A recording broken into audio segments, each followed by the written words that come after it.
તો રાજકોટમાં ઘોસાર અગ્નિકાંડ બાદ લાજવાને બદલે ગાજી રહ્યા છે અધિકારીઓ। જવાબદારી મુદ્દે બાય બાય ચારણી રમી રહ્યા છે। રાજકોટના સરકારી બાબુઓ દુર્ઘટના બાદ જવાબદારીમાંથી છટકી રહ્યા છે। રાજકોટના સરકારી વિભાગો ગેમ ઝોનના બાંધકામ અને મંજૂરી મુદ્દે છટકબારી શોધતા અધિકારીઓ ગેમ ઝોનમાં ટિકિટના બુકિંગ માટે પોલીસ વિભાગે આપી હતી મંજૂરી। બાંધકામ અને મંજૂરી મુદ્દે મનપાની ટીપી શાખાને ખંખેર્યા હાથ। ડોમ પ્રકારના બાંધકામ માટે ટીપી શાખાની મંજૂરીની જરૂર નહીં તેવું મનપાએ કહ્યું। એનઓસી માટે ફાયર વિભાગ પાસે કોઈ પણ અરજી ન આવી હોવાનો દાવો કરવામાં આવ્યો છે।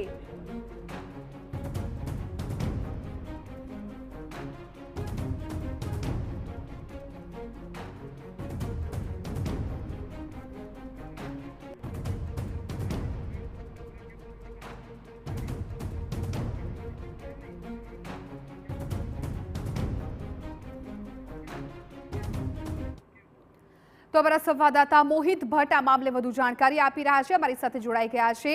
મોહિત, આ રંગીલા રાજકોટનો આજે રંગ ઉડી ગયો છે। આમ તો ઉડી ગયો એવું નહીં કહી શકાય, ઉડાવી દેવામાં આવ્યો છે, છતાં પણ લાજવાને બદલે આ તંત્રના અધિકારીઓ ગાજી રહ્યા છે। હજુ પણ પોતાની જવાબદારીથી તેઓ ભાગી રહ્યા છે, છટકી રહ્યા છે। શું છે આપની પાસે અત્યારે વિગતો?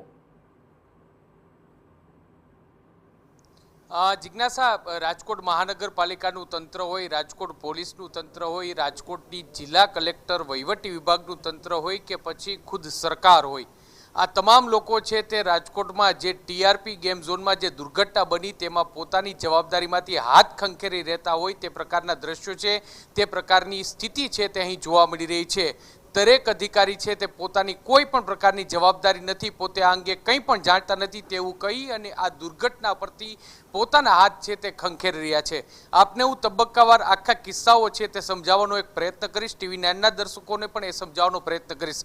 જ્યારે પણ ખુલ્લા પ્લોટમાં કોઈ પ્રકારનું બાંધકામ થતું હોય તો એ બાંધકામ થયા બાદ તુરંત જ આ બાંધકામને કમ્પ્લીશન આપવાનું અથવા તો આ બાંધકામ છે તે કાયદેસર છે કે ગેરકાયદેસર છે તે જોવાની જવાબદારી રાજકોટ મહાનગરપાલિકાના ટાઉન પ્લાનિંગ ઓફિસરની હોય છે।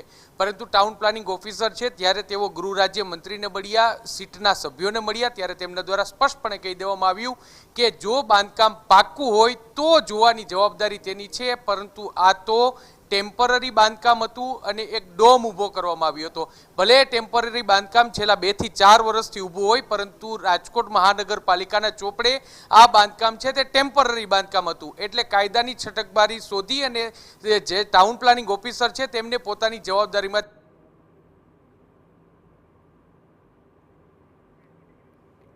જે મોહિત, અમારા સંવાદદાતા પાસેથી આગળ પણ આપણે વિગતો મેળવતા રહીશું। ટેકનિકલ ખામીને કારણે એમની સાથે વાતચીત કરવાનો આપણે ફરી પ્રયત્ન કરી। મોહિત, આપ માહિતી આપી રહ્યા હતા ટીવી 9ના દર્શક મિત્રોને, આપ આપની વાત પૂરી કરો।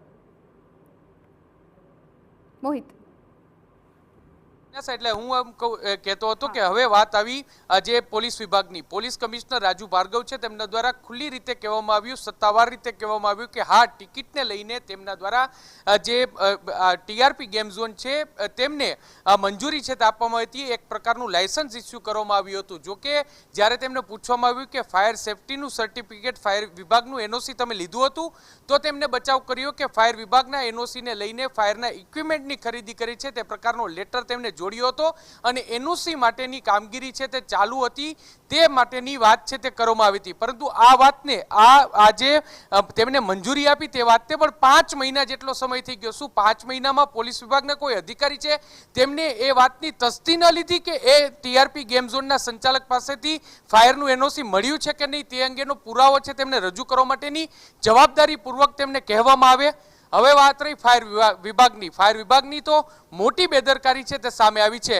ચીફ ફાયર ઓફિસર આઈવી ખેર છે તેમના દ્વારા સ્પષ્ટપણે એવું કહી દેવામાં આવ્યું છે, ખુલ્લી રીતે એવું કહી દેવામાં આવ્યું છે અને બિંદાસ રીતે એવું કહી દેવામાં આવ્યું છે કે ફાયર વિભાગ પાસે તો એનઓસી માટેની કોઈ અરજી જ આવી નથી અને અમે તો આ ફાયર વિભાગની કોઈ એનઓસી આપી જ નથી।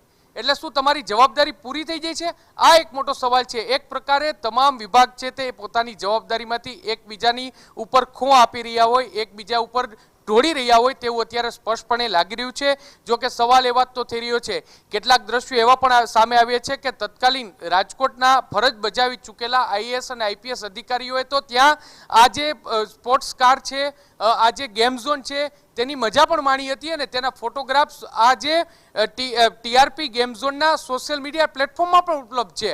અને તેમાં જો તત્કાલીન કલેક્ટર હોય, તત્કાલીન જિલ્લા પોલીસ વડા હોય, તત્કાલીન ડીસીપી હોય, તત્કાલીન જે ડીડીઓ હોય, આ તમામ લોકોએ ત્યાં આ પ્રકારની મજા છે તે માણી હતી. ત્યારે તેઓને ધ્યાન નહીં આવ્યું હોય કે આ પ્રકારનું બાંધકામ છે તે અહીં શરૂ રાખી દેવામાં આવ્યું છે, કરવામાં આવ્યું છે. સવાલ અનેક થઈ રહ્યા છે.